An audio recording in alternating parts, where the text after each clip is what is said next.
जो मैंने सोची थी, लेकिन वो बात नहीं हुआ। जिस बहन को मैंने इस घर में लक्ष्मी समझे थे, आज वो बहन लक्ष्मी नहीं बल्कि वो काली नागिन निकल गई। जिस स्वामी जी को मैंने दिन रात उस महल में सेवा करती थी, प्रणाम करती थी, लेकिन आज वो बहन वो स्वामी जी मेरी नजरों से दूर हो गई। हे भगवान, हे ईश्वर, मैंने तुम्हारे साथ कौन सा गलत, कौन सी भूल की, जो कि मेरे कोख में एक भी बेटा नहीं दे करके मुझे बांझ बना दिया। माँ, हे माँ, अगर ऐसा ही करना था तो मुझे मार क्यों नहीं दिया?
कहीं नहीं जाऊं।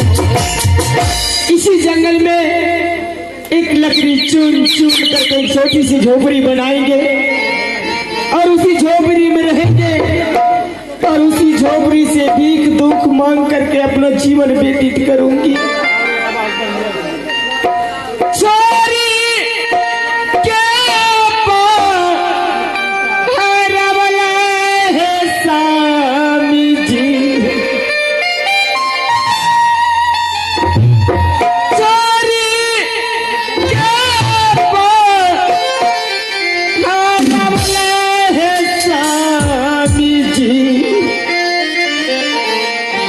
कैसे जंगल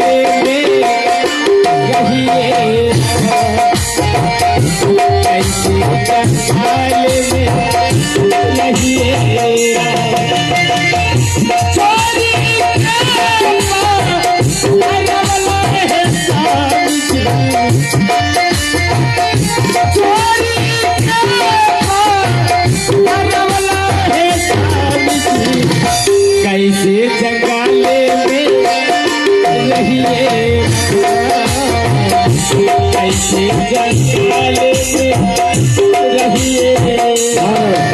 आइए आइए।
झुमरी खेलावेला झुमरी खेलावेला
अब मैं इसी जंगल में लकड़ी चुन चुन करके छोटी सी झोपड़ी बना देंगी और उसी झोपड़ी में रहेंगे और उसी झोपड़ी से भीख दुख मांग करके अपना जीवन व्यतीत करेंगे। आगे ला करेंगे हे चुनी का मैया के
भैया